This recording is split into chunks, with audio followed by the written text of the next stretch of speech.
Good evening and welcome inside William Academy's gymnasium. It's a beautiful Wednesday evening here in Cobourg, Ontario, Ontario's feel-good town. OSBA game of the week between William Academy and Crestwood Prep. JJ Evison alongside Sydney Holmes. Today's starting lineups for the visiting Crestwood Prep team. It's Chris Shibola, Miles Dehaney, Colton Crowdis, Mangok Loke, and Oliver Wilson rounding out that starting five. A couple of omissions from William Academy. We will not see Ifeosa Oliogu or Trust Odia in today's game, but their starting five consists of Tristan Darko, Deng Makir, Genovi Kabeya, Keone Sacco, and Miguel Hunt. Our eyes on that backcourt. Tristan Darko, the guy that we're looking at today, Sid. He is absolutely going to be the guy that I'm going to look at to bring the leadership presence on the floor for William Academy. Looking at his last game stats, 20 points, 5 assists, 4 rebounds, very solid. But honestly, one of the numbers that I would love for him to improve on is his amount of turnovers. He's a vocal leader. We always hear him, whether it's on the bench, on the floor, he's always talking, always getting his teammates involved. So now I would love to see him really implement on decreasing those turnovers, allowing himself to truly maximize his efficiency on offense, and hopefully it can bode well for his team today. For Crestwood Prep, the player that we're keying on is in the front court, none other than Mangok Loke.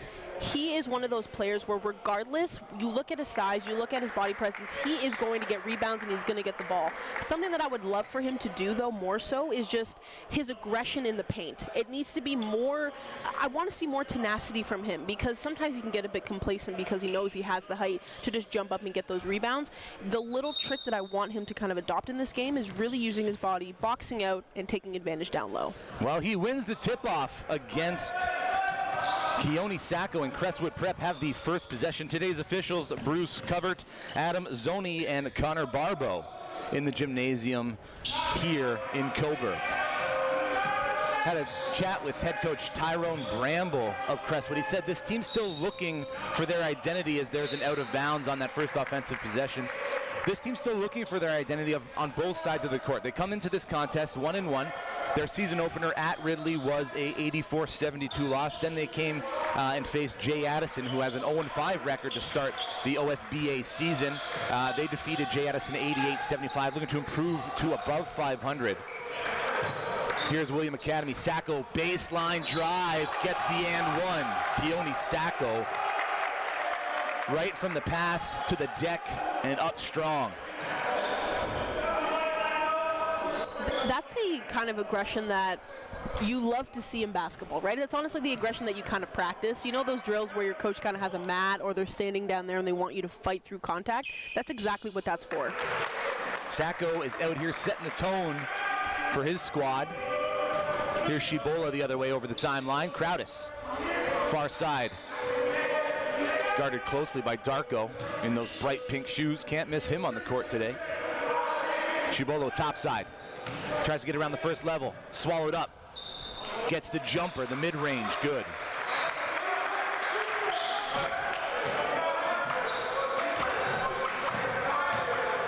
Darko over the timeline. Nice attack by Hunt, but he traveled.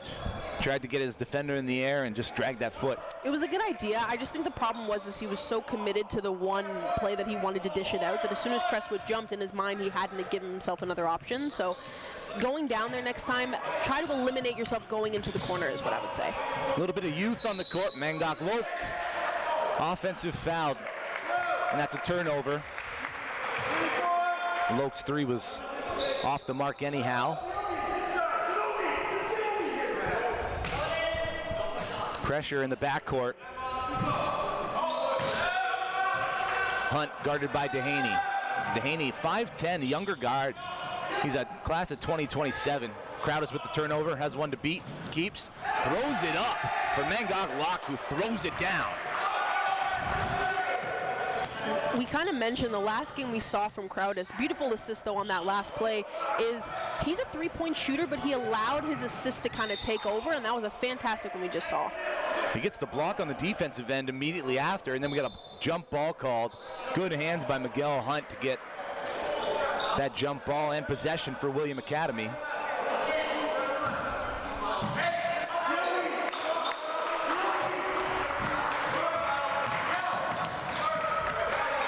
Hunt nearly over the timeline. Good defense.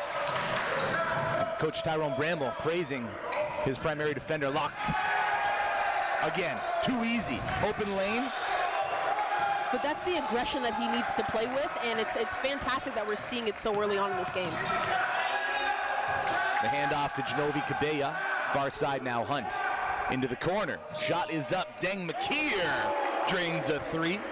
Averaging 5.7 boards and 2 blocks so far this season. I know it's only 3 games, but pretty good averages on a team that likes to distribute the ball. Up and under Shibola.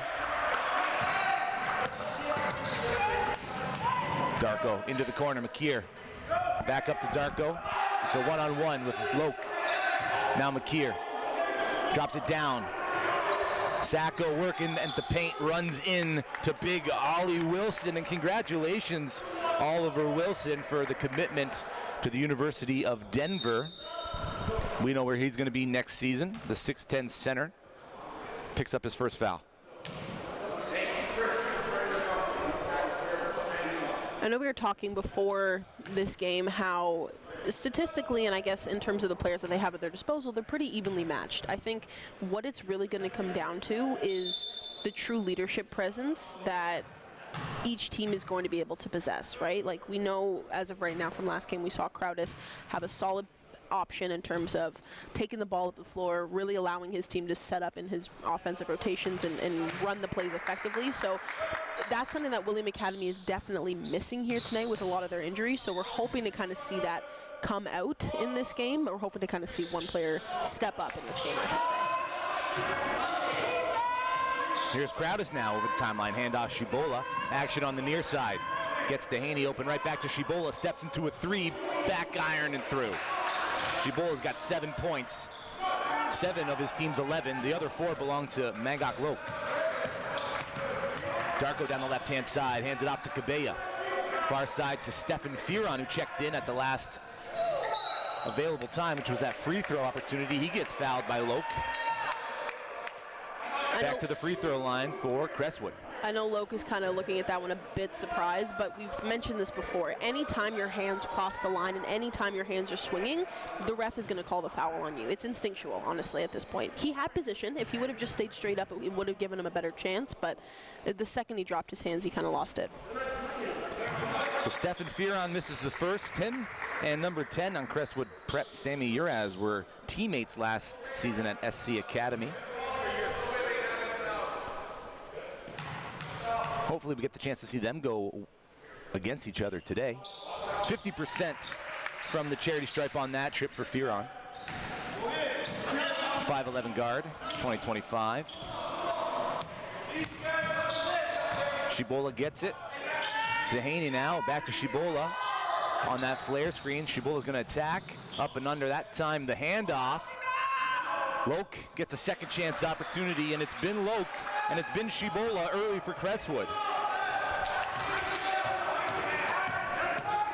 Crestwood ahead 4. Just under 6.5. Darko tries to hit the 3. That's off back iron and into the hands of Crowdis. Crowdis, nice roll. Unable to keep the ball alive before dribbling it out was Deng McKeer. There's not a lot of communication right now on defense for William Academy, and Tristan Darko is just getting screened left and right because his teammates are just not communicating to him where that screen is coming from. That's something that they definitely need to counteract, but that also starts on the bench too. The bench should be calling screens, helping their teammate out. That's definitely something they're lacking right now. Off the bench and onto the score sheet, Delana Agbeliz, the 6'8", 2025 season average. Shibola, another 2 points. He's got 9. Agbeliz has 2. Another inbound pass stolen, and a flurry of points quickly here for Crestwood as Dehaney gets on the board with 2. Timeout, William Academy. If I were to talk about what I think the coaches are going to be talking about, we're going to start with William Academy first. The lack of communication is noticeable. Very much noticeable. Home opener, empty gym, you should be able to hear each other. Exactly, right? And also, too, they got a full bench. The team, I'd like to think, should know their offensive rotations as well as they need to be in terms of defense. So the communication needs to improve. An easy fix, all it takes is saying anything. Screen left, screen right, move the ball here. Like, it's fundamentals of basketball, which the problem is when you start to play at a faster level, sometimes the fundamentals can kind of take a back seat if you're down, especially too, and it's a lot of a mental game at that point. But an easy fix for them would be their communication skills. Something for Crestwood right now is, I would say, just to keep up the intensity. They're doing a full court press. It's working for them because William Academy have not adjusted. They're only sending one person to help out the inbounder. They have not allowed someone to even have your biggest person go right in the middle of the floor, give an option for a screen, an option for a dish pass, but they're not doing that. So I would say for Crestwood, keep up the intensity, keep everything going. A good timeout call, I would say, for William Academy. Hopefully they're going to have a solid play now to kind of break this press. Crestwood have worked their lead up to a 10-point lead, just over 6 minutes remaining in the first quarter. Full court press yet again. You can feel the floor shake as these players run by. Darko's good defense. Shot clock, it's got to be down. Got reset, actually. So we're at 13, into the paint, dish. Up top now, it's Cabella, puts the rock to the deck now, right into the hands of Darko, up and under off the glass and through. Tristan Darko for 2. Good ball movement that time by William Academy. Here's Crowdis, working around the screen. Finds Loke, out. Dehaney, bottom.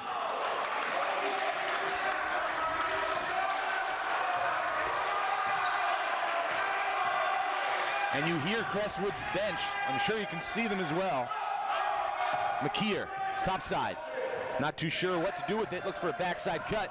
There it is, up and through for Genovi Cabella, another 2 points.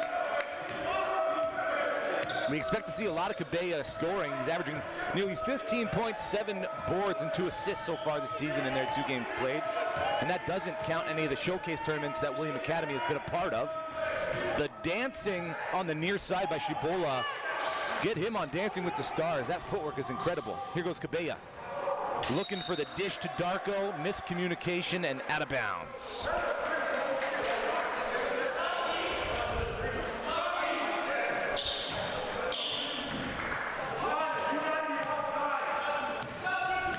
Crowdis, we know he's a great shooter.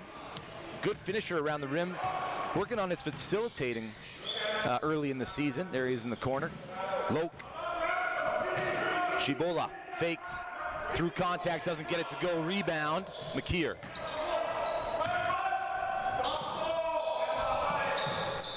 Fearon likes the one-on-one matchup. Kicks it to the corner. Sacco back iron. McKeer's going to get that rebound. Darko.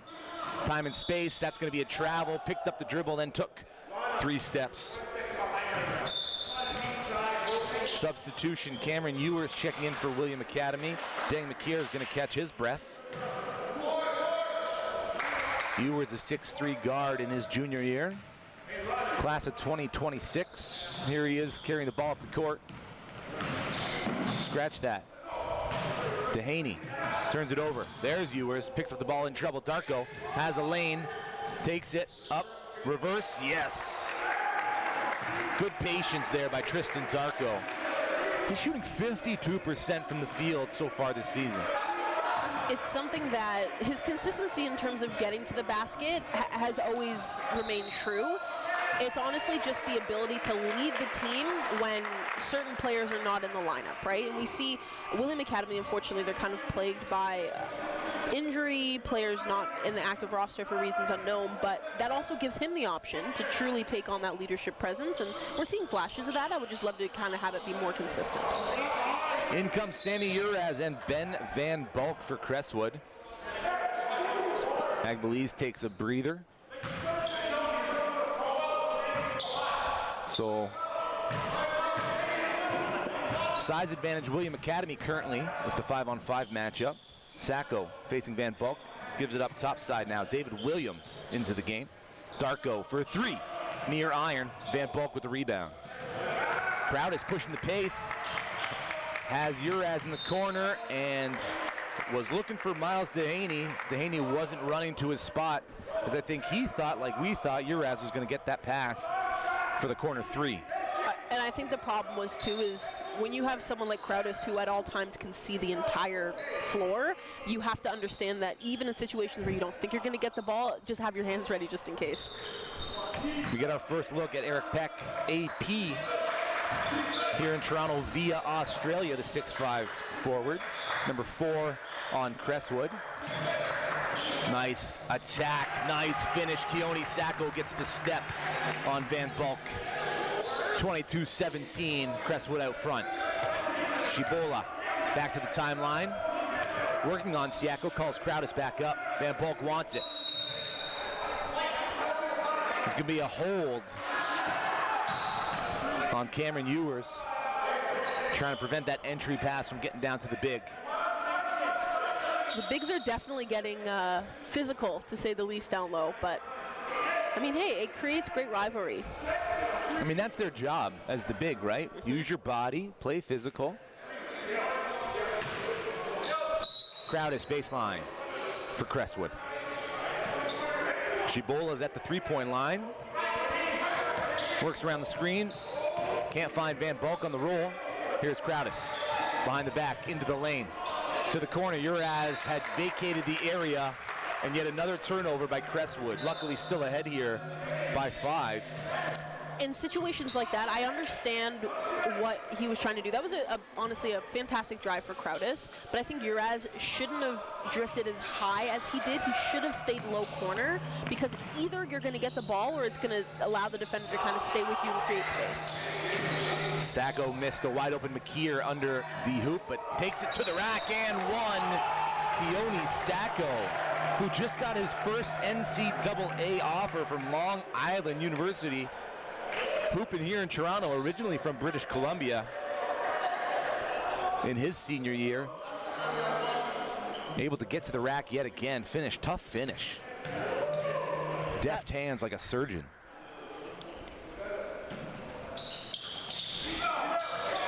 Van Bulk corrals the rebound.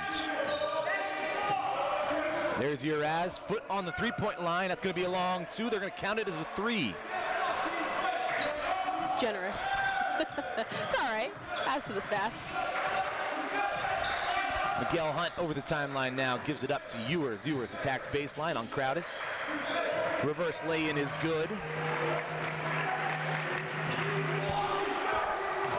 William Academy have owned the last few minutes here, getting back what was a 10-point deficit, now just 4.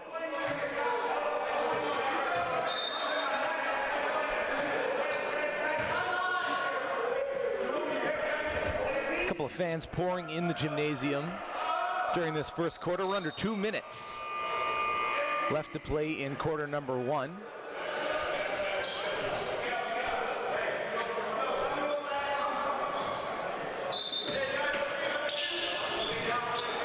Shibola hands it off to Crowdis. Crowdis uses working the pick and roll with Van Bulk. Van Bulk catches high, can't finish the play. Ball is bobbled. Tristan Darko gets it, and he turns on the Jets. So he's got a lane, keeps the whole way off the backboard and through. Tristan Darko putting William Academy on his back. 6 points for Darko. Crowdis. Baseline. Gets his defenders in the air, a little too strong. Second chance, knocked out. Uraz going to reset at the top. We got a player down for William Academy. Ewers limping. McKeer gets Darko ahead. It's Sacco. He can finish at the rim anytime he wants, and Cameron Ewers is going to limp to the bench. And we hope it's not another long-term injury for William Academy. We know they have Sam Nuga out since that the OSBA fall showcase with that right ankle injury. He's got that moon boot on it. Ewers will tighten his right shoe. I was going to say, it's always as a basketball player and athletes in general, it's instinctual. You're like, let me just make it as tight as possible. Get me back out there. Yeah, like the swelling's not going to happen. If it's going to happen, it's going to be after the game. Far side now. Miles Dehaney gets it down to Loke. Dribbles it off his foot. Official's going to call a kick ball.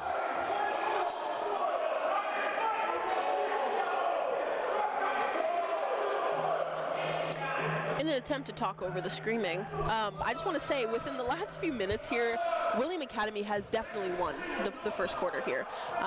But a big change that I'm noticing is their discipline on defense. Because before, their offense, it was kind of always clinical, but they're not allowing themselves to get complacent. They're not also allowing Crestwood to get easy options to the basket.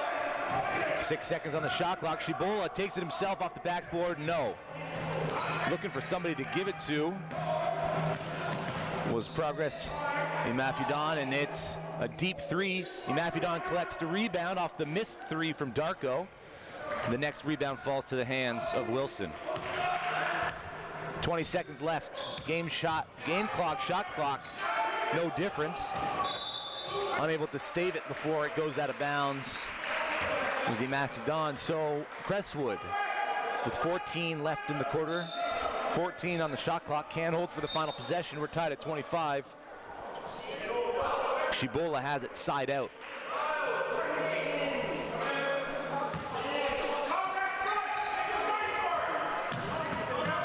Dehaney guarded closely by Agbali.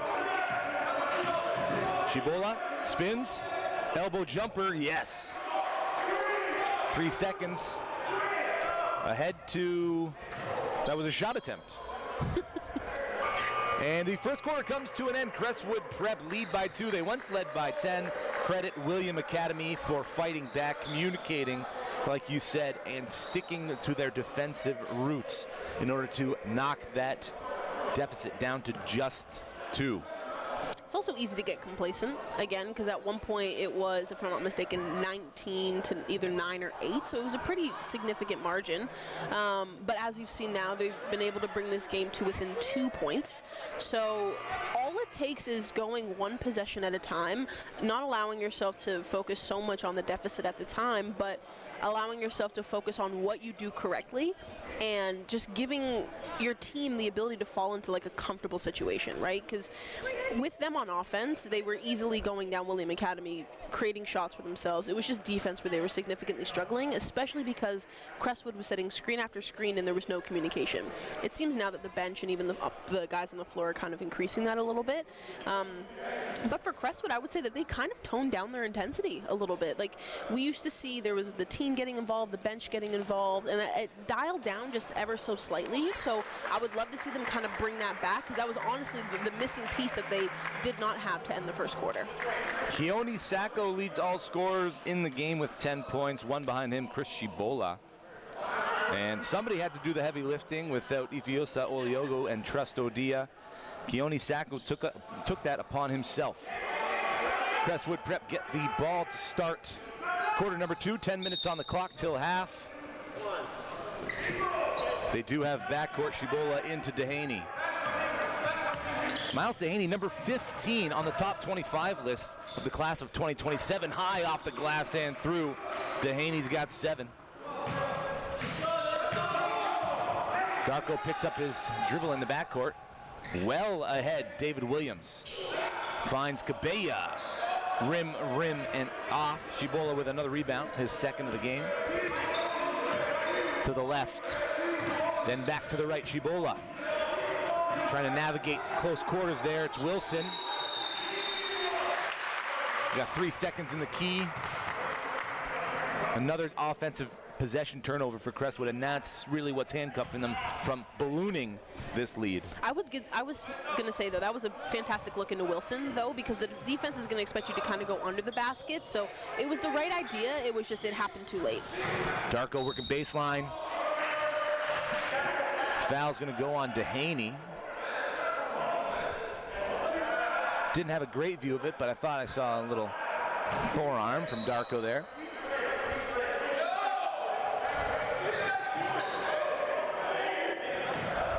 Inbound pass blocked. Darko gets it back, elevates from 3, back iron. Fighting for it. Wilson can't corral it. Nice finish there. Progress Imafidon, 6'4", 2025. Quick hands, quick results. Crestwood lead by 2.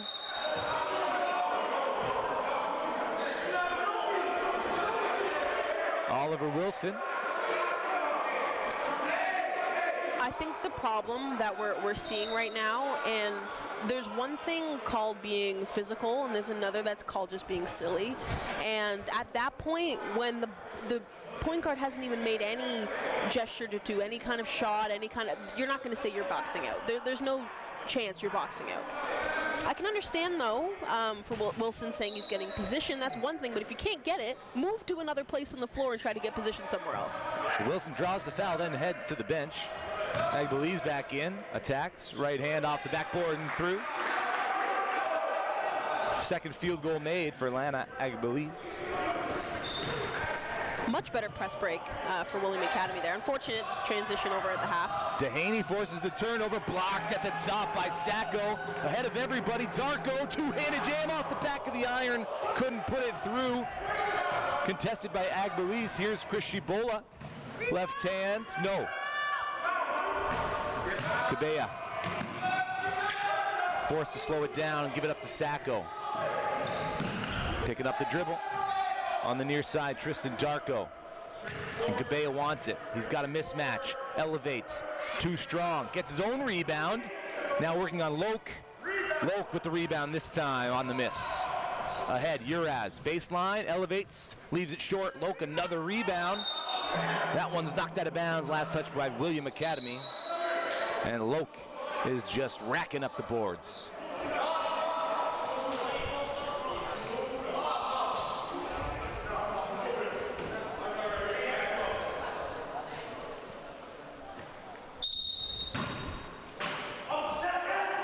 Crestwood have it, baseline, inbound.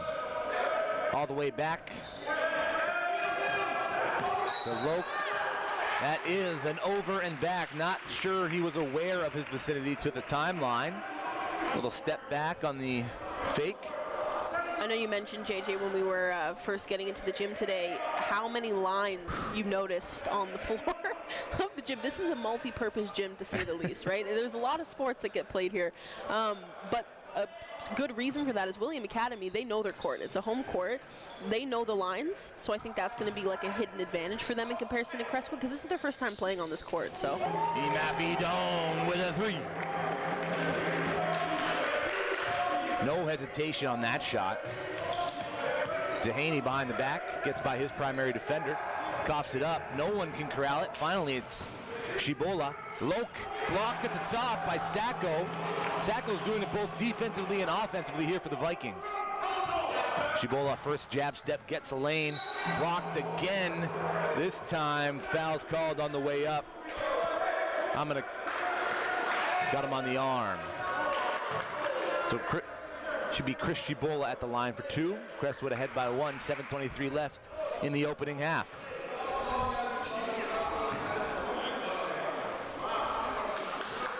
that was hard because Sacco wanted that so bad.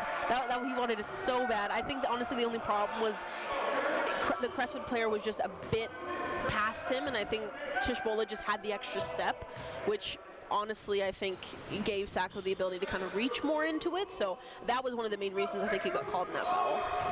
Shibola now into double digits, 10 points, 2 boards so far in the game.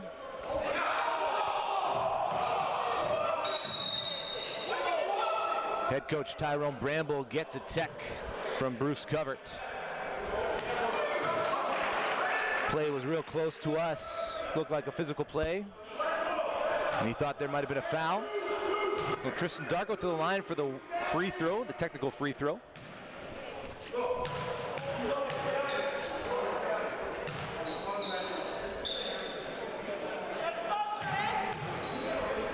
Can't score the extra point. We always talk about leaving points at the free throw line, Sid. It's a backbreaker sometimes. In games like this, it's a 2-point game. Right now, could go either way. It's one of those where you can just hope and pray that you don't lose the game by the amount of free throws you didn't make, right? I think that's always, it's always a burn or two for coaches when they look back at the stat sheet and they think, okay, let's just see if we're unsuccessful in this game, how many points did we lose by and how many free throws did we miss? That was always, at least when I was playing, that was the first thing my coach would look at. And it's unacceptable, to be quite honest. There's going to come a time where you get to the next level, and free throws are gimme points. Obviously, we see players in the NBA and overseas. Everybody misses it. But that should be your time to kind of get into a rhythm, whatever allows you to kind of center yourself, block out all the noise, and just give yourself the best opportunity you can. When we look at William Academy and what they've done so far this season, obviously that 92-85 win over Bill Crothers, followed by a dominant 79-66 win over Jay Addison, and then a big loss to Polaris Prep Black, 100 points given up by the Vikings to their 71. And then another eye-popping loss, this time to CIA Nike, obviously not part of the OSBA season, part of that Jamal Murray Homecoming Showcase. CIA Nike put up 119 points on William Academy. At that game, during halftime, I heard them talking, and they were really on each other about just winning their battles, the one-on-one battles. You know, they were upset that CIA Nike was dunking on their heads, and I think that kind of fueled a little bit of a fire. Yeah. And they're trying to, it looks anyway, as though they're trying to give their bench depth more exposure throughout the season, because when the postseason comes, that's going to be something that every team needs, is bench depth, players they can rely on at any given time to come into the game. Absolutely. Whether it be foul trouble or illness or injury. And that's something I think it's very easy for coaches to forget. It's like you have your solid core and you know you can rely on them, but give yourself the opportunity to have those other players at your disposal. So like you said, if players become injured or with illness, that they have the opportunity to still put their best foot forward. Loke gets another foul, his second of the game. Shot clock at 14, just over 7 minutes remaining in the half. The three, bottom. Stefan Fearon for three. William Academy have the lead now by one. Chibola coughs it up. Another offensive possession resulting in a turnover for Crestwood, and head coach Tyrone Bramble's not going to be happy about the number of turnovers on the offensive side of things heading into the half. That's going to be probably, you know, at the top of the list of things to fix. Darko in front of his own bench from three. Back iron. Rebound Chibola. He's got three. Loke with an alley-oop from half from Colton Crowdis, his third assist. Loke now 8 points. Wow. I put my head down for 1 second, and then all of a sudden I see Loke with his head at the rim thinking, what just happened? Chibola kicks it to the corner. Dehaney, bottom. So Dehaney becomes the second player for Crestwood with double-digit scoring. He's got 10 after that three. Starting to show why he's number 15 on that top 25 list for class of 2027 Canadians. The response by Darko, improving on that 52% field goal percentage on the season. Here's Crowdis, finds the roller. It's Agbelis back to the top. Crowdis, extra pass. Attack behind the back. Loke, not too sure if Crowdis should have shot that. He was open. It was a good look. It's one of those, too, where if you're not actively shooting within the game, it's hard to kind of find that range, right? Like, allow yourself to have those missed opportunities. I thought it was a good chance. I thought it was a great opportunity. But he just needs to get more into that flow, and it'll start going down for him. Fearon into the corner. Sacco keeps. Gives to, was about to give it to Cabella, and then hit it out of bounds as he was falling forward. Good defense there by Agbelis.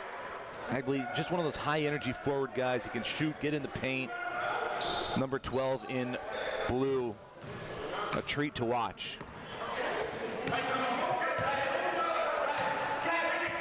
Chibola dances with it again. Double team, picked up the dribble.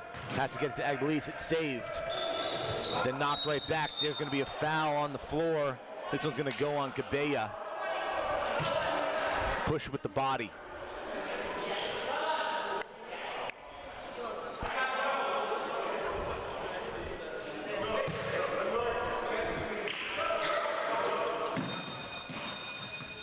It's recess time here at William Academy.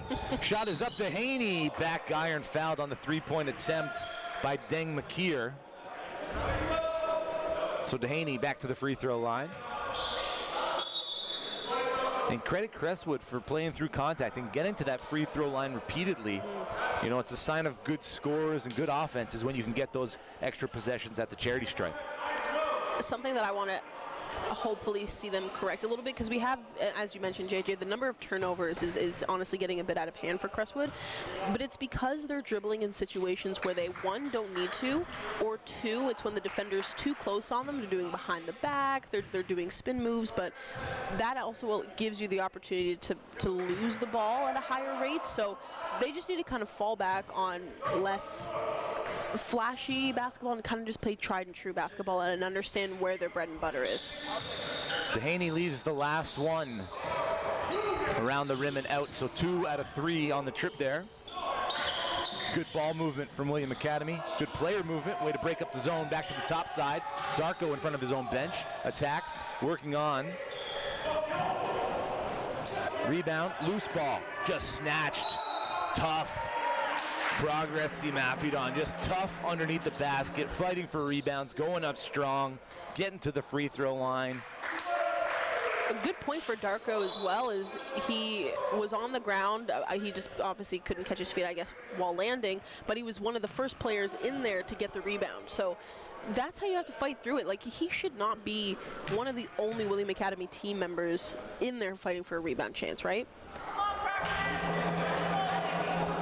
Smallest guy, well, second smallest guy on the floor, working underneath the trees, and the tall, you know, the height of Crestwood Preps, centers and forwards.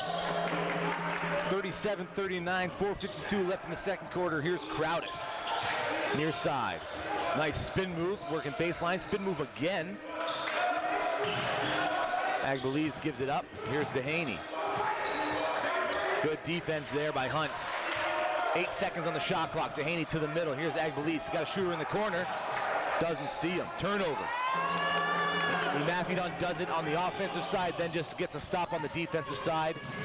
Here's Darko, Tristan Darko to Mafidon. Eyeing up Loke. Darko wanted it back. Fakes the inside lane, back to the corner. Nice cut. Crowdis is there to swallow it up and get the steal. Crowdis has a shooter to his left, finds. Kick back up to the top, saved by Agbelis.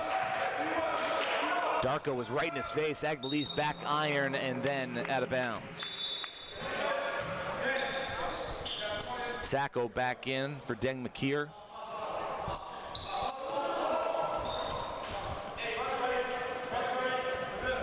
McKeer, by the way, was the Be More player of the game at the Jamal Murray Homecoming Showcase game that William Academy partook in.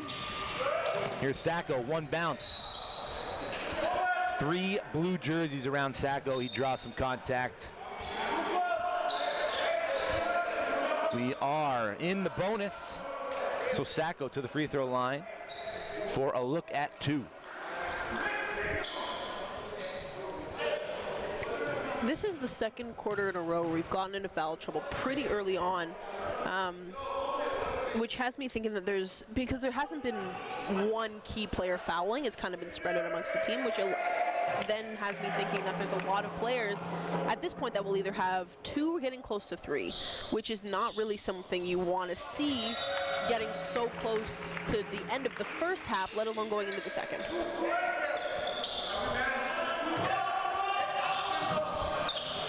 Nice steal, blocked at the top. So the steal by Fearon goes right up, blocked at the top by Agbelis. And the bigs today just getting their hands up. Multiple blocks from multiple players. Rim protection, a big part of each team's defensive identity. Also something that I would look at as a player who doesn't really have vertically challenged is kind of how I'll put it, right? If you know that a lot of these guys are already instinctually going to be jumping into the air, I would fake it. I would take my time, go down the floor, do a hard jab step, allow them to get off balance, and I would attack the net. McKeer fouled by Crowdis on the way up, so back to the free throw line for William Academy, Deng McKeer.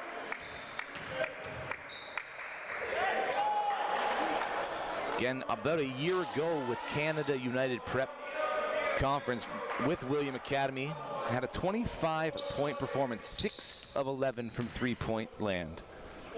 So not afraid to shoot it from distance as well as get downhill to the rack. Back iron, misses the first.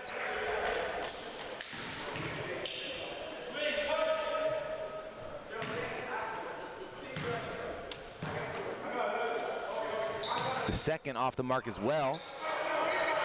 Loke with the rebound.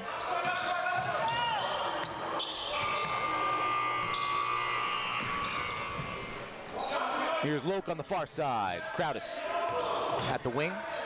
Drop off. Agbelis has a shooter in the corner. Shot is up. Off near iron. To the hands of Agbelis. Top side three. Flush. I would call that an assist on Crowdis too. A little bit of a behind the back pass, right? That's what I think he was going for.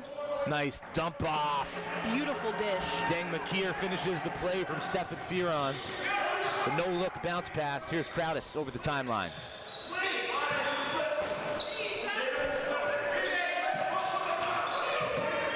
Crowdis working on Hunt. Shooter in the corners. Uraz off back iron. Rebound Hunt. Hunt's going to slow things down and give it up. Fearon. Hesitation. Another bounce pass underneath. Two teammates fighting for the rebound. Bounces out of bounds. And Progress E. Mafidon says he was hit on the head to no avail. It looked like he was hit on the head by Sacco, though. It was. It literally was. Yeah, I don't think he realized that it was Sacco. It's all right. He doesn't have eyes in the back of his head. I mean, to his benefit, he did get hit in the head, but it was from his own teammate. Can't really do anything on that one, unfortunately. Crestwood up 2.5 left in the second quarter. Agbelis trying to play big down low. He comes down on Darko's left ankle. Darko in a little bit of pain, it looks like. And they give each other a little pat on the back and the chest. It's good sportsmanship. No harm, it no was foul. Unintentional. Although there is a foul. Yes. Both teams in the bonus, so Agbelis is going to head to the free throw line. He's averaging 2 blocks a game. Haven't seen one yet today.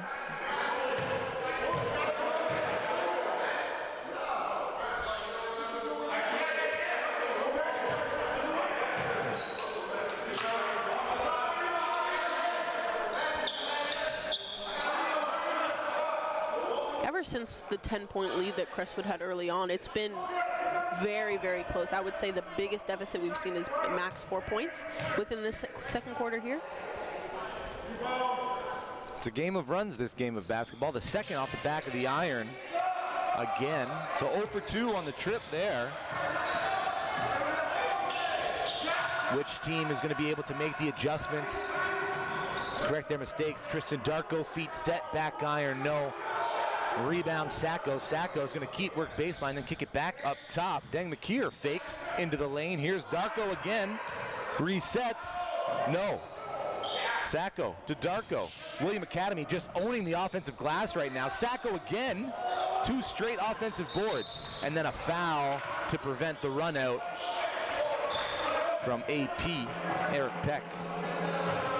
That's also a knock for Crestwood because William Academy was able to get 3 back-to-back offensive rebounds. And they were just watching. I can understand maybe the first, but the second and third, and you know what? I'm being echoed because the coach is kind of just saying exactly everything that I was saying to Crestwood. So, you know what? It's nice to know when we can get things right, you know? It's a very good ego boost, I would say. Repeatedly. You got to box out. You heard it. Yes. You must have heard it on the broadcast. We want to thank you for tuning in, by the way, to this broadcast on OSBA TV on YouTube. Shout out to our producer and technical director, Nick, for getting us set up here at William Academy's gymnasium in Coburg. Nice little trip down the 401 East. Second shot, no good. Mafidon with the rebound. And ahead to McKeer. Into the corner, Tristan Darko into the paint. Can't get the reverse to go in. Crowdis with his head up the whole way. Gonna keep, gonna take. Doesn't get the roll.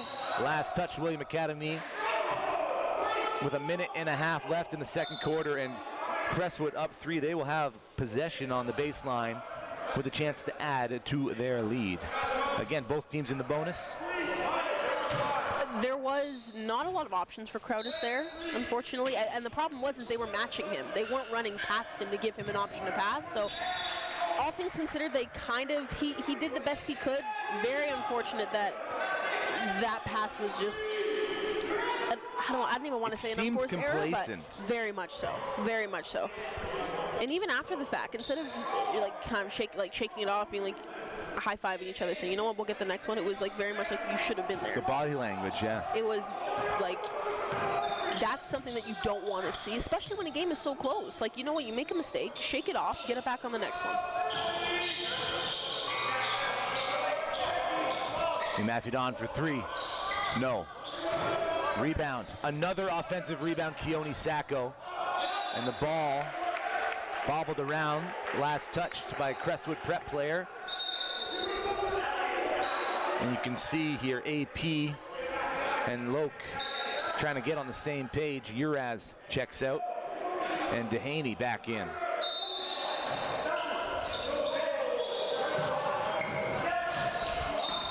Tripped up, going through a screen was Fearon. And Crestwood get the ball back. A minute and 3 left in the second quarter, up 3.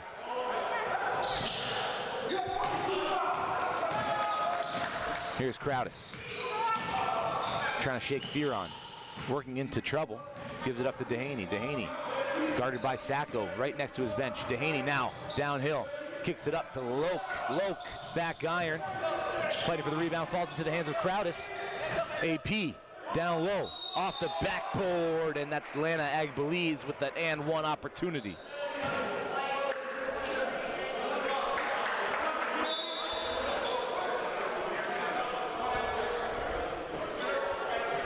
Biggest deficit, we've seen so far this quarter. 5 points, Crestwood up 45-40. In situations like this where you know the shot clock is kind of getting dwindled down and Crestwood was circulating the ball trying to get an option, the defense really needs to hone in and kind of just trap the key almost, because you know where they're trying to go.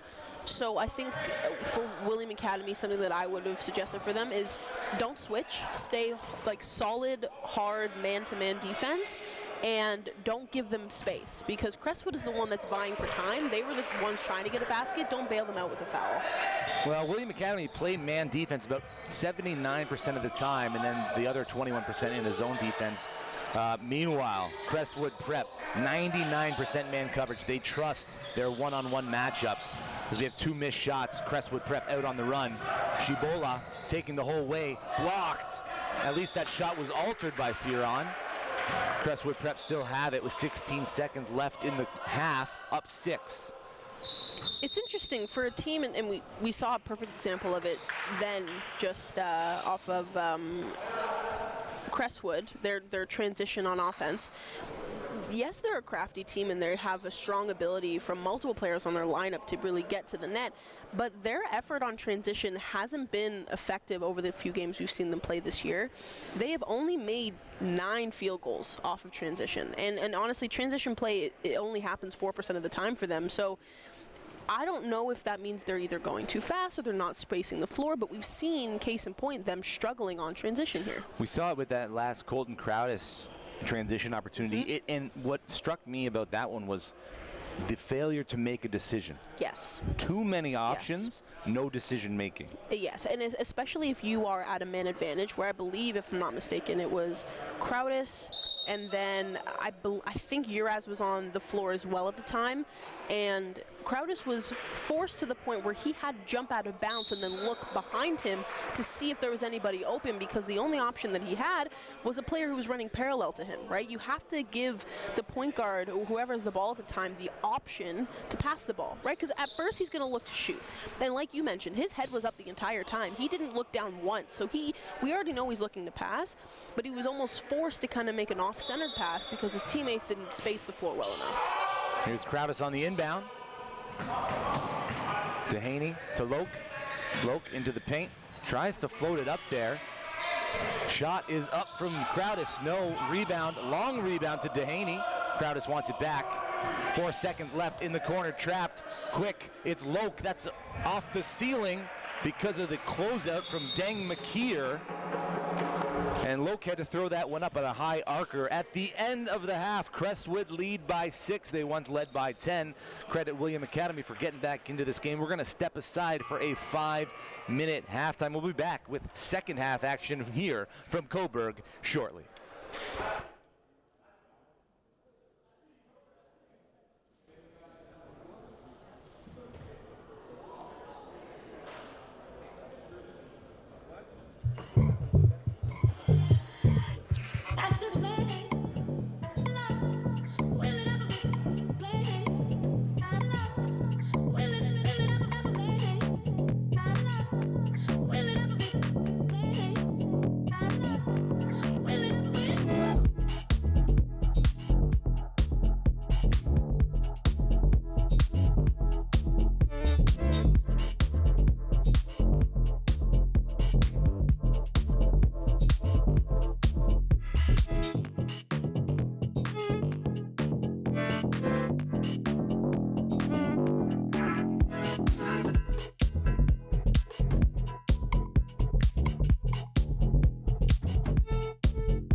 Welcome back inside the William Academy Gymnasium here in Cobourg, Ontario for this Wednesday night, November 20th, game of the week matchup between William Academy and Crestwood Prep, two teams in the OSBA Men's East Division. JJ Evison alongside Sydney Holmes. Sydney, it's a 46-40 game for Crestwood. Their lead could very well easily be 16 instead of 6. And we saw a small moment of that in the first quarter. They had a 10-point lead, but the biggest breakdown for them was they aren't able to self-edit themselves. They do too many dribble moves, too many passes, where sometimes all you need is just to rely on the standard rotation that either your coach has set out for you or a play that you specifically called, but they were doing too much. Too many behind the back dribbles, passes.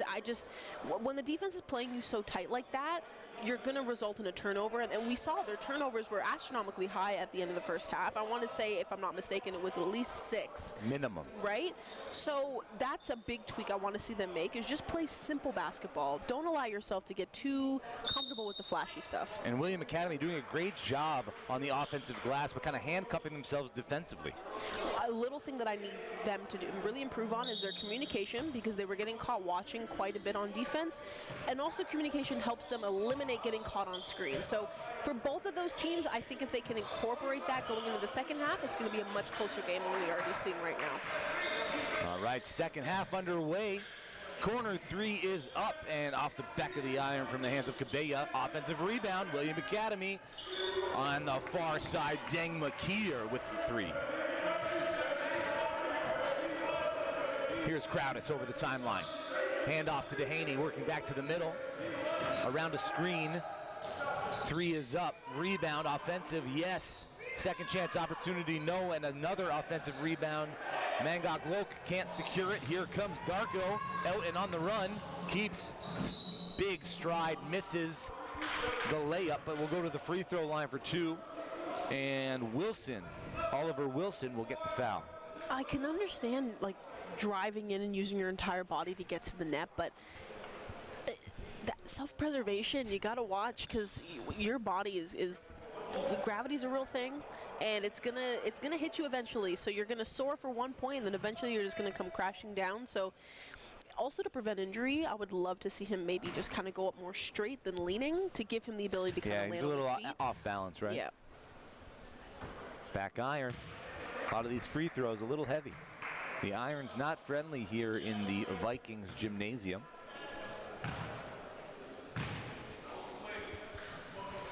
The second off the iron. Rebound kick to the corner. Up strong. No take. Basket's not going to count from Makir, I don't believe.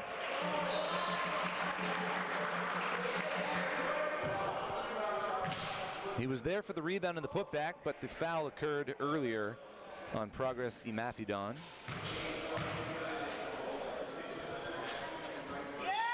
That free throw through the twine.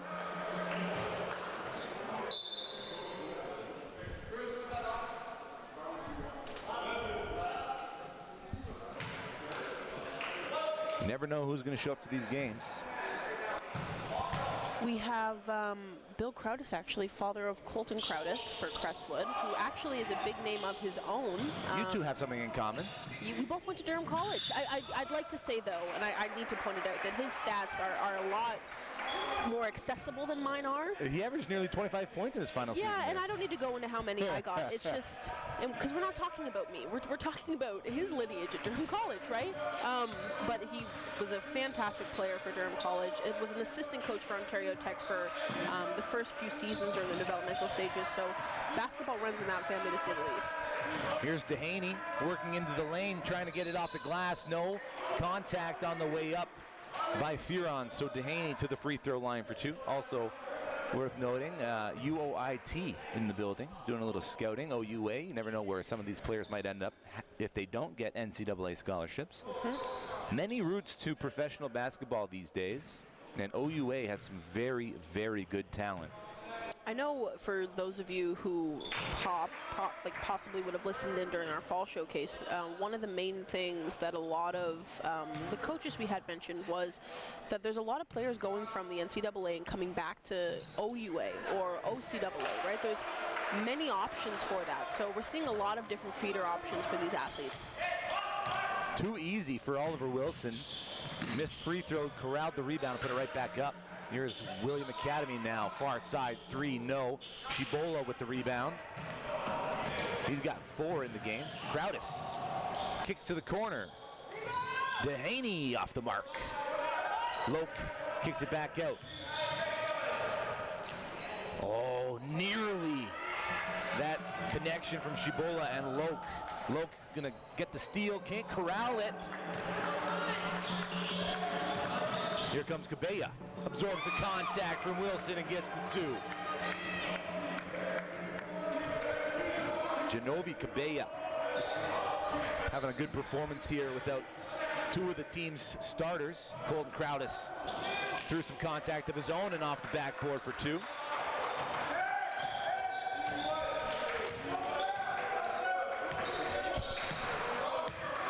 Tristan Darko directing traffic, gives it up. It's a one-on-one matchup on the near side. Mafidon just turns it over.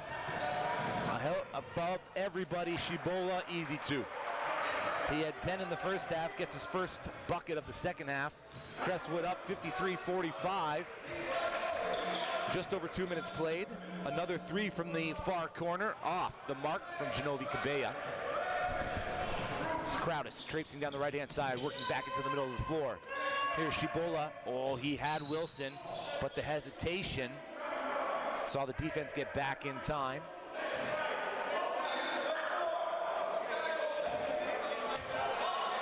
But at the expense of an Imafidon foul. So already 3 fouls on William Academy in another quarter where the fouls are adding up. It's also, it's not like a crazy deficit where the game isn't still remaining competitive, so you would hate to see them being taken out of it due to foul trouble. This time it's going to be an offensive foul. That's going to go on Wilson. So Wilson picks up another foul. It's his 3rd of the game. It's a little too handsy.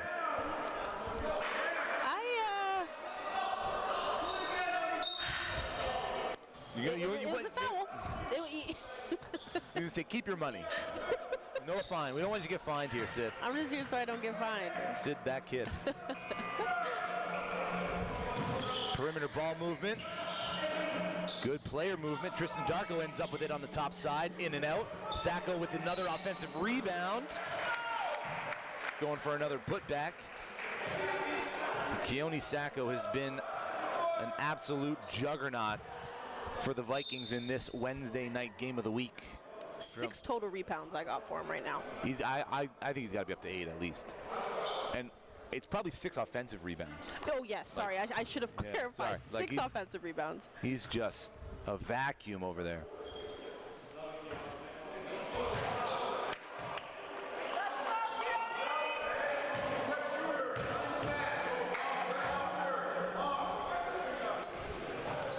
Sacco comes up empty-handed.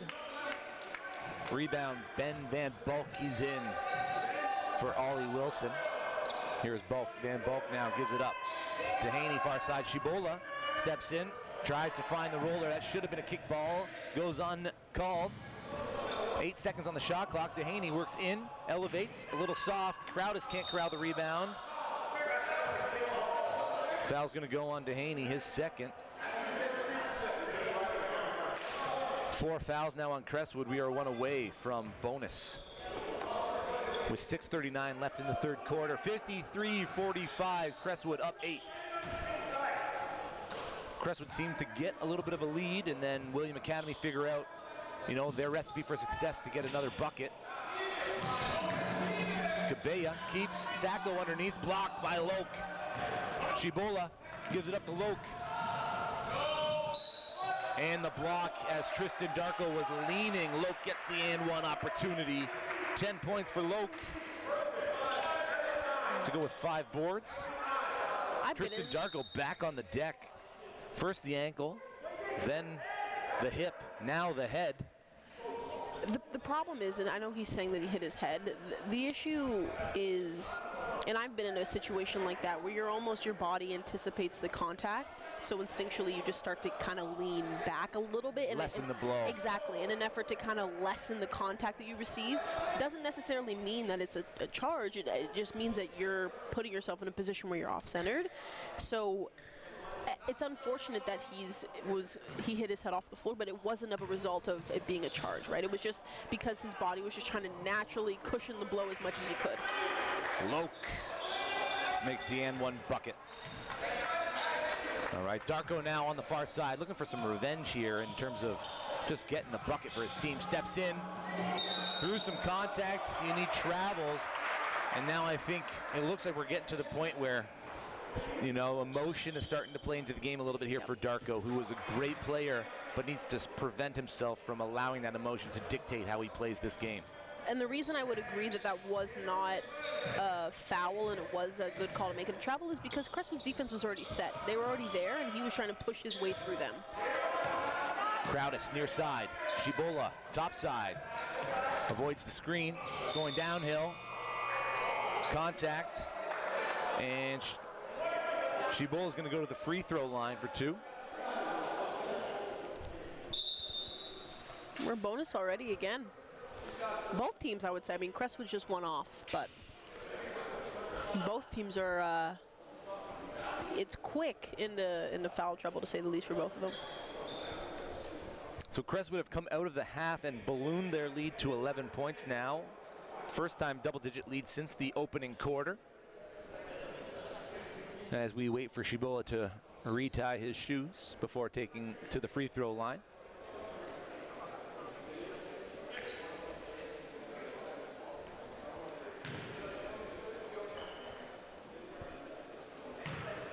Miguel Hunt checked back in for William Academy there. Tristan Darko gonna catch his breath on the sideline. His younger brother, we were chatting to him earlier, his younger brother Tyson plays for BM Elite.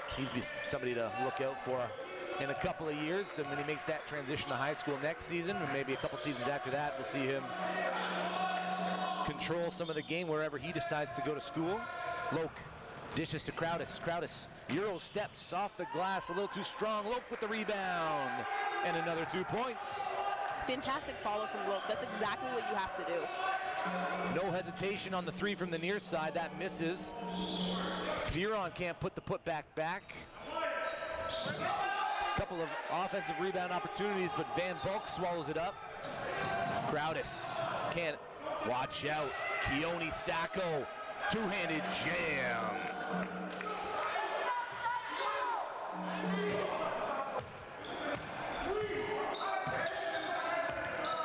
Cibola working on Hunt. Gets by the first level, picked up by Sacco. Top side, Loke, deep three off the iron. Rebound, Cabella, as Hunt hits the deck. William Academy, Cibola in a good defensive position to swallow that up. Up top for Loke, he misses. Rebound, Fearon. Throws it off of Loke's leg and out of bounds. It was a 1-on-4. Fearon found himself underneath his own basket with no outlets. High IQ play. Let's talk about that, the Sacco dunk. Massive dunk, and then you saw him swinging kind of with one hand, and then he smacks the backboard with another. But to point out, though, head coach of William Academy, he said, don't smack the backboard like that. First of all, I mean, they are down, right?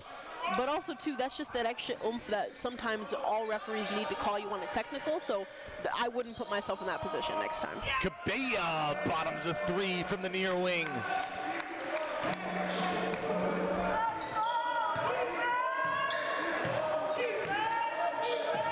I saw Genovi Cabella warming up, and he was in the zone, kind of in his own little world, getting ready for this contest.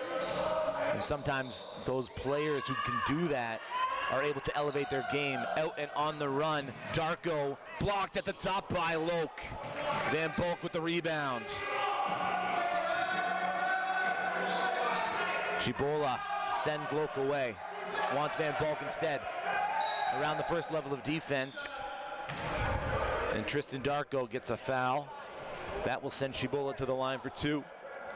Positive I'm noticing, though, on defense for William Academy, that was the first time on defense where they were loud. Like, they filled the gym, and that's exactly what you need to hear from them at this point in the game. Crestwood up 9, under 4 to go in the third quarter. Cibola at the line, misses the first. Cibola, one of the leaders of this Crestwood prep squad, obviously in his senior year, 21 points per game, 4 boards, 4 assists. This Crestwood prep team had just 2 returnees from last season, so big turnover. Like we said off the top, still trying to figure out their identity on both sides of the court. Cabella just drilled one from there. That's back iron and into the hands of Hunt. Shot clock resets to 14. Cabella, jump stop, gets the roll, and beats Loke down low.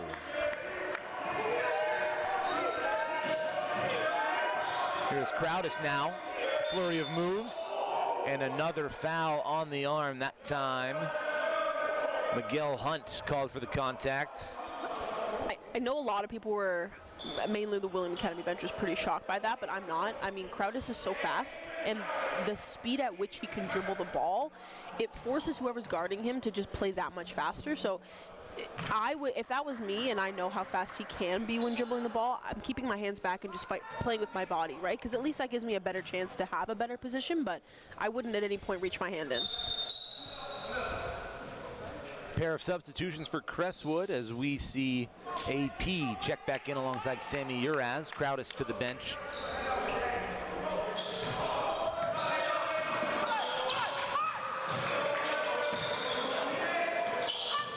Cabella back to the far side. McKeer. Cabella into the paint. 1-2 step backboard, too strong. Van Bulk, another rebound. The big man ripping it away, but getting a hand on it was Keone Sacco for the jump ball. Crestwood retained possession.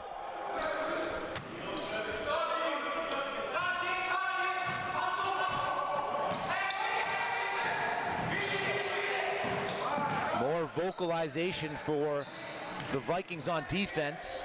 Sammy Uraz gives it up to Shibola. 9 seconds on the shot clock. Dehaney wants it to his right. Shibola keeps. Nice dump off to Van Bulk for the 2. That was the perfect play. I mean, Van Bulk set the screen at the top, rolled hard, sealed. Fantastic play. Hunt off his foot. Shibola picks it up. It's a 2-on-1. Fearon contests, but contact on Miles Dehaney will send him to the line for the and one opportunity.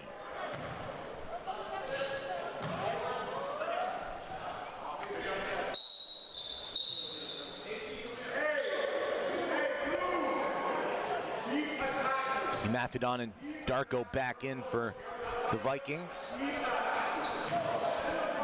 Hunt and Fearon to the bench. The old-fashioned three-point play, no good. Here comes Tristan Darko traipsing down the right-hand side. Gives it up to Keone Sacco, working baseline, back to Darko. McKeer, Darko's got time and space into the corner. Right back. Shot is up and off the iron into the hands of Uraz. Ahead to Shibola. There are numbers here for the guys in blue. Nice fake. Van Bulk trying to tip it to himself. Darko now far side. Spinning into the lane. Cabella all the way over here. McKeer back to Cabella. Darko looking for the entry pass. It wasn't there. 10 seconds on the shot clock. Tristan Darko down low. Mafidon into Sacco, uses his body and elevates for another 2 points. It's a beautiful take from Sacco. You also see he looks over his shoulder first before he puts the ball down, giving himself a better option. A little out of control there from Miles Dehaney. Tristan Darko, stutter step, right through Uraz, and there's contact on the arm. Darko to the line for the and one opportunity the other way. If my stats are correct, and I'd like to think they are, Sacco right now has 17 points in total for his team, and just counting obviously the offensive rebounds, because defensive it's been kind of so hard with the amount of rebounds he's been getting, but 8 offensive rebounds. So he's contributing on both sides of the floor for his team, to say the least. Pass to the feet of Sacco. Sacco grabs Van Bulk's leg, and that's a foul. I don't know why he would do that. It's like a Draymond Green type of foul. A little bit. He didn't have to. I mean, his team was getting back. So Van Bulk to the line, because of course we're in the bonus still in the third quarter. We've been in the bonus since the 5-minute mark. It's a 9-point lead for Crestwood, 1:44 remaining. Before the final 10 minutes, can Van Bulk add to their lead? Not with the first free throw.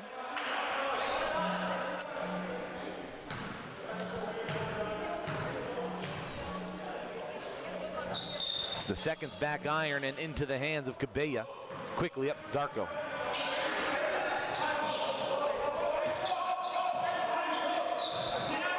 Crestwood back in that man coverage.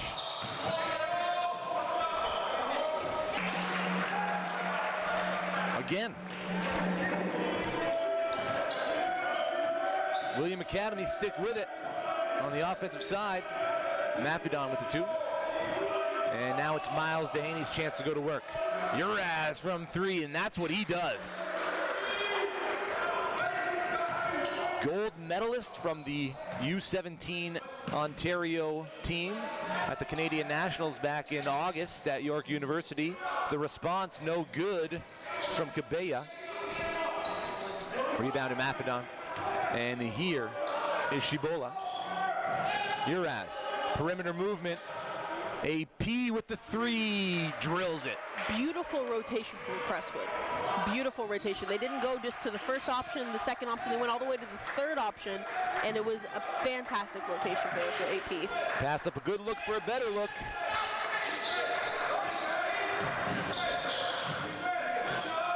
Three's up from the near side, a little strong. Uraz collects the loose ball.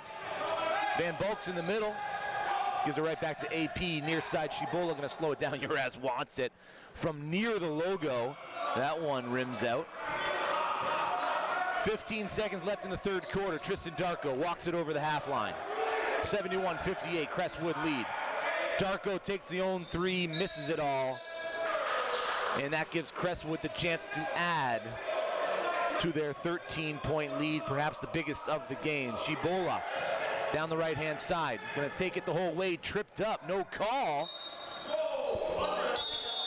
And the third quarter comes to an end. 71-58, Crestwood lead. And working through that quarter, they did a better job preventing turnovers on the offensive end, but I think, and you might agree with me here, William Academy left some easy buckets off the board. For sure, and we noticed that was something that allowed them to get a lot of points, was the putback rebound 2-pointers that they were getting in the first half. It really slowed down a lot to start off the second. Going into the fourth quarter, I just want to see that aggression. I think both teams equally are getting called on a lot of fouls, right? So when that's happening, you have to be able to adjust, and you have to be able to just look at what the refs are giving you and play within their parameters, right? It's not like they're going to uncall the foul. That's not how it works. So I think I want to see a little bit less complaining from both sides, allow the fact that the refs are going to make their calls. Also, if the coaches find that it's something that they really need to complain about, and I've said this kind of all season long, they will go to bat for you. You do not have to do it for yourself. So don't allow yourself to get so fixated on the call that it takes you out of the play. So I would love to see William Academy just get back to that hard, aggressive defense. Offense, they've remained kind of consistent all game. It's really just been defense that they're lacking, and that's honestly what's allowed this deficit to kind of increase to the highest we've seen all game. Crestwood 10 minutes away from improving to 2-1 in the OSBA Men's East Division, and potentially handing William Academy their second loss of the season. Again, if you're just tuning in, or if you tuned in late, no Ifeosa Oliogu or Trust Odia for the Vikings. Of course, Sam Nuga still out with that right ankle injury, so a big 3 pieces for the Vikings not participating today. And Crestwood started their season with a loss at Ridley College, then a win against Jay Addison, looking to build on that win here this Wednesday. Game of the week from Cobourg, Ontario's feel-good town. You know, we should actually, every place we go to, it just should be the feel-good town. But then we're taking away from Cobourg, the lovely people of Cobourg. We're going to say just like the lovely place of Cobourg, the feel-good town of the century. I'm going to coin it as that. Good back cut there by Fearon, but better defense and hands in the passing lanes by Uraz to knock that one off of William Academy and out of bounds.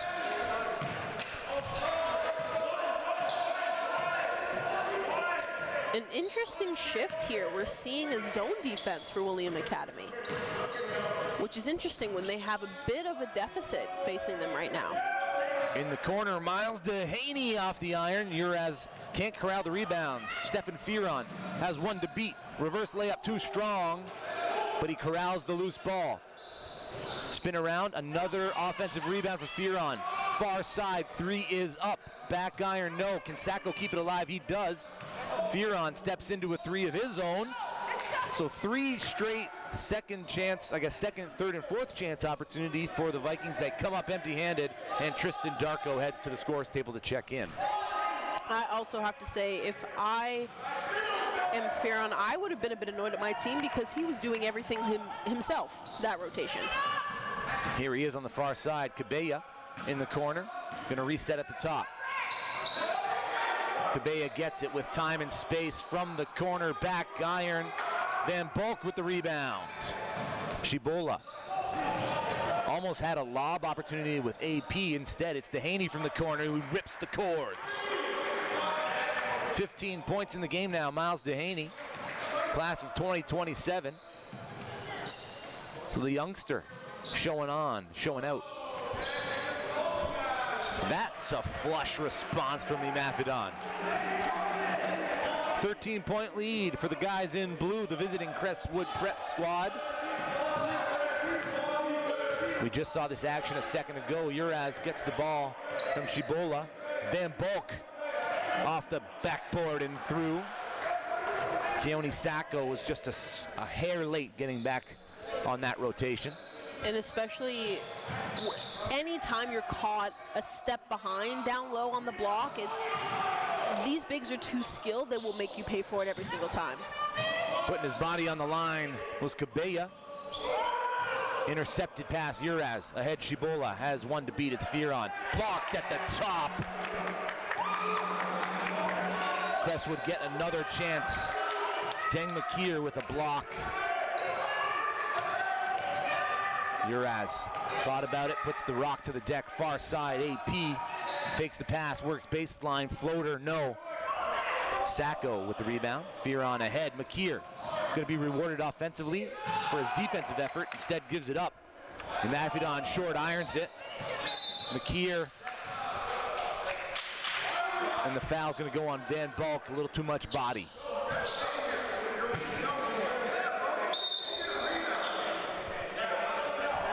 Miguel Hunt checks back in for Deng McKeer. Coaches were also talking to Dehaney for Crestwood there. He was caught floating on that last one. He was allowing himself just to kind of watch the play, but they're saying go in and get the rebound. Like you're the point guard, get the ball. Tristan Darko up top. Good ball movement, finds an open shooter. It's Miguel Hunt. That one well short. Rebounded by Peck. Again, there's this action with Shibola and Uraz. Bulk with the roll. Elbow Jimmy off the side of the iron. Another rebound, Keone Sacco. And he's got a double-double. Hunt misses the bunny. Sacco goes for the tip-in, doesn't get it.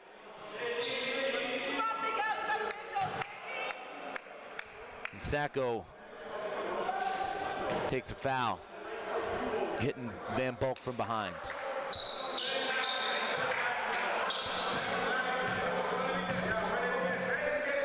Run it again, you hear Crestwood Prep saying. This time it's a dive by Uraz. Van Bulk stolen by Fearon, and here comes Tristan Darko into contact, but Shibola's feet were set, and Tristan Darko can't believe it.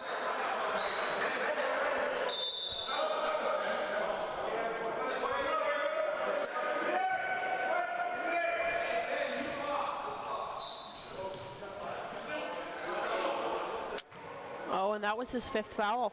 Fifth foul on Tristan Darko.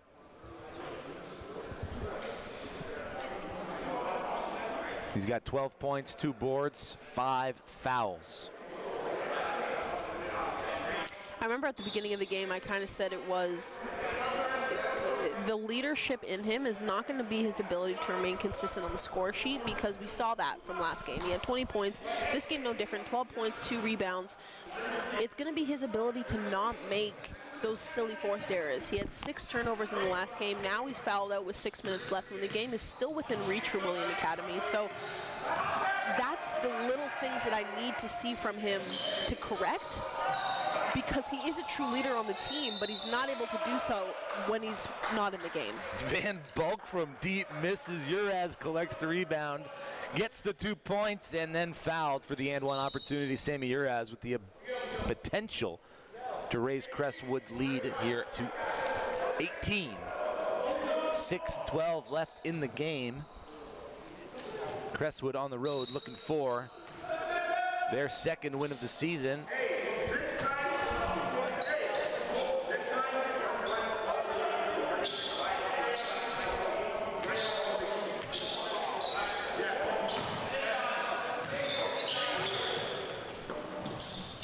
The Mafidon here, near side, looking for the flasher in Sacco. Instead, gives it over to the far side. Baseline cut, not there for Cabella, but somehow the Vikings retain possession. That shot off the near iron into the hands of Shibola. It's a 1-on-3, so he wisely waits for his teammates, but it's swallowed up at the half court. Far side, Crowdis looking inside for Van Bulk. McKeer gets a fingertip on him.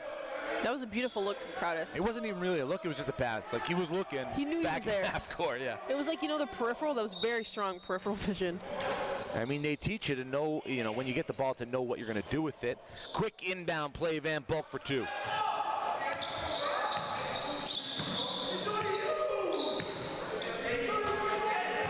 Ziran, Cabella, the double team. McKeer, bottom.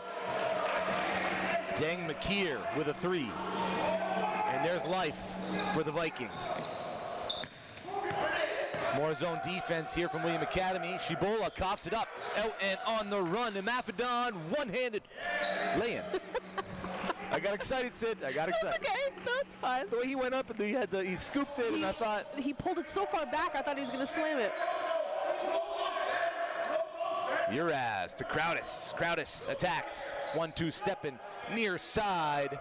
AP off the mark. Van Bulk rebound back up. No, Uraz a chance. No, Uraz another chance, except this time it's Sacco with the strip. I'm surprised it took me so long to kind of think of it, but Colton Crowdis, his play style kind of reminds me a lot of like LaMelo Ball, to be quite honest. And the flashes that I'm seeing is the no-look pass, or the how quick he is in his ability to dribble the ball, or the behind-the-back passes. He's very fast-paced. I think honestly the only thing that is limiting him from becoming such a stronger presence on the floor, because he already is a solid playmaker. It's just the little mistakes, I think, but that also comes down to his team not giving him the options. We've seen he performs at such a fast pace that there's been a few plays where they're crowding him and they're not spacing the floor to kind of give him the opportunity. Even when you have as solid 2 big options as you do that Crestwood has at their disposal, use them. They have not been used the majority of this game. We're seeing a lot of points come from the perimeter, come from elbow shots. Very few have actually come from using the bigs as a crucial part of your roster. So I think that's another aspect that I think they could really use. Even Oliver Wilson, he has had some moments, but a lot of it has been maybe an offensive putback or a shot when he's been open, but it hasn't been consistent, because I don't think a lot of the plays are really designed for the bigs to kind of get open, because they do have a lot of fantastic shooters at their team. So that's maybe another level to their offense that they can kind of add. 4 players for Crestwood Prep in double digits. Chris Shibola, Miles Dehaney, Mangok Loke, and Agbeliz. Doing it by committee. And right now, flipping the script on William Academy in that first half. William Academy, great job on the offensive glass. Here in the fourth quarter, Crestwood Prep winning the battle of the boards. And you know what they say, win the boards, win the game. It's looking that way so far. 4:48 left in the fourth quarter. Do William Academy have one last surge in them? The Mafadon. McKeer working on Crowdis. Cabella to the corner. Mafadon right back to Cabella. Shoots. Front iron. Gets the shooter's touch for 3.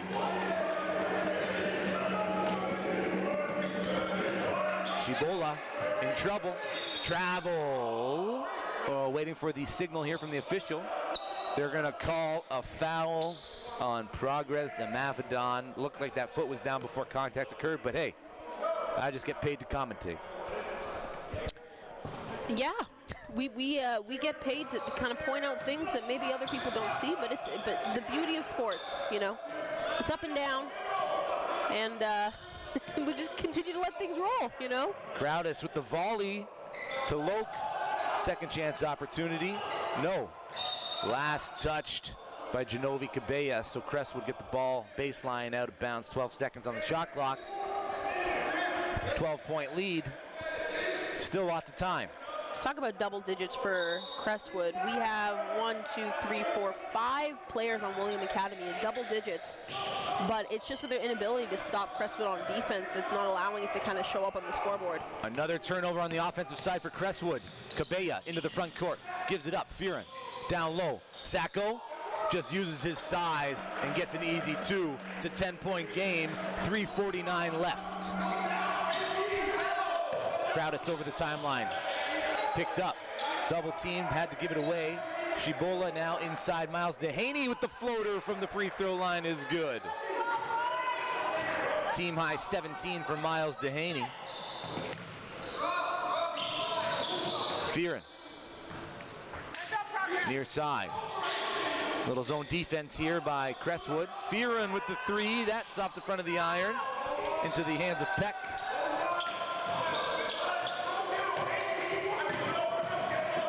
Shibola over the timeline. Here is AP. Back to Shibola, and looks like Crestwood's going to dwindle the clock down as much as they can. But they need to hold on to it and not turn it over, Sydney.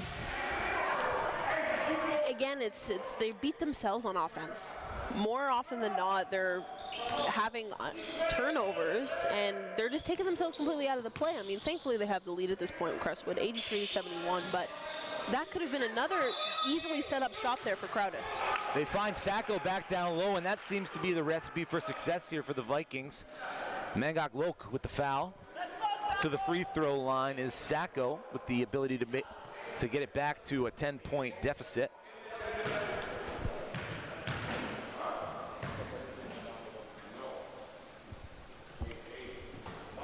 Back iron, and you can only imagine how this game would be at this point had both teams made 50% more free throws.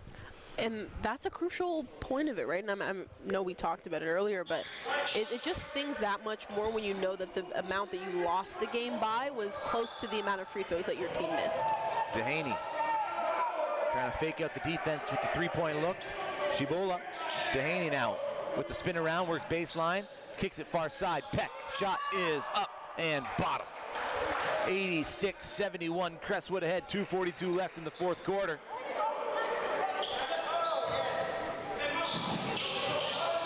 Quick defense and closeouts here by Crestwood. And Mafedon spins around and throws it out of bounds.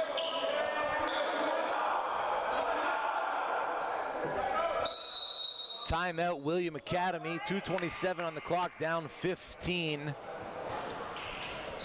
It's going to take nothing short of a miracle to get this to within single digits here. Just, okay, 2 minutes and 30 seconds. What would I do?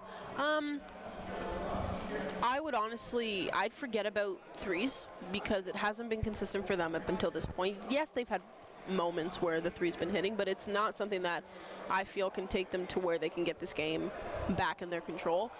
I would, given that, I mean, foul count is 4 and 2, I would just drive.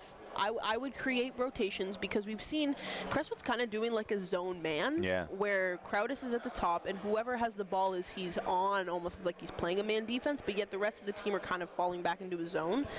So to kind of allow them to play a bit more out of position, I would just, if I was William Academy, swing the ball as many times as I can to get them out of position or draw them out to me, and then just drive into the net. I would create like a solid give and go, set screens, because I would set a screen right on Crowdis at the top, because he's the only player that's kind of committing to someone at this point. And then I would give myself like the best opportunity possible to go to the line or hopefully draw the foul or make the layup. So I would just say driving is William Academy's best option at this point in the game. The Vikings have been without Tristan Darko for the majority of this fourth quarter. He fouled out early in the fourth quarter. It's been a tough go for him tonight. And obviously without Ifeosa Oliogu at Trust Odia, he had to shoulder a lot of the scoring. Quick inbound pass, three, a little too strong, but picked up by McKeer. Second chance opportunity, swinging it around to Mafedon. For a three, no. Crestwood come away with it. As we approach the 2-minute mark of the fourth quarter, Locke with a throwdown. McKeer late for the block attempt.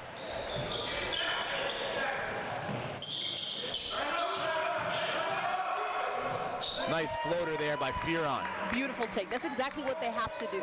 And quick, too, in the shot clock, right? Miles Dehaney, cross court to Peck. Crowdis on the far side. That one swallowed up by Fearon.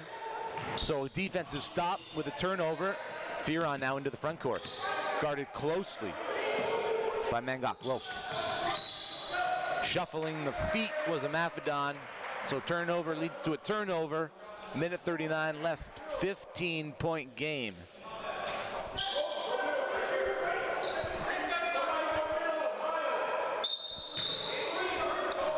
Chibola into Crowdis. William Academy caught sleeping. There was going to be an alley-oop attempt there for AP, but he didn't finish running in. Crowdis. Free throw jumper, no good from the hands of Loke. And Sacco dribbles it out. Turned over again. Here comes Miles Dehaney. Fouled, gets the and one opportunity. So an old-fashioned three-point play opportunity here from Miles Dehaney, the leading scorer for Crestwood. He has the potential to eclipse 20, which is 8 points above his season average. Another foul out, I believe, is coming.